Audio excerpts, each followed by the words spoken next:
But when I'm out in a long run, I have a sort of an arsenal of positive thoughts which I think about when things are getting a bit tough. I think about the finish line. I think about the telling my friends and that I've succeeded. I think about the next day where I'm sitting down having a nice glass of wine, celebrating. So for me, you have to really focus on being positive, and that does help get you through tough times. What tips have you got for anybody wanting to do the MDS? Oh, it's a great race. It's really, it's more doable than it reads on paper.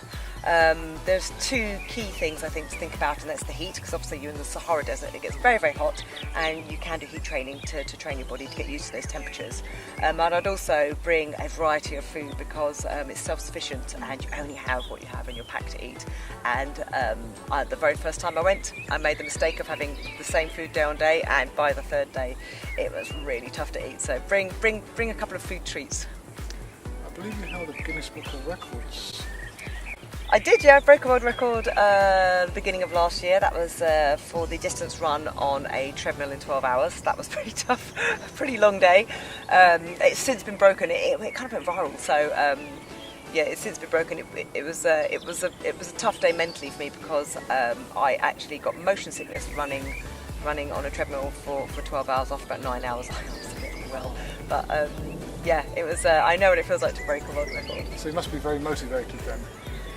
Yeah. So like anybody, I think people look at runners on social media and think that they're constantly, out running and loving it. And like anybody else, I have days where it's a real chore to get up and get out. When the weather's bad in the winter, I really struggle on days like that, just like anybody else. But for me, I have certain A races in my calendar, and those help keep me motivated and keep me focused. Talking of races, you also do triathlons as well. I dabbled in triathlon. I did an Ironman. I'm not very good at swimming, and I thought cycling would be easier than it was. I was very, very naive about it. Just booked an Ironman without really doing any. But yeah, I've done a bit of triathlon. I've done all the distances all the way up to Ironman.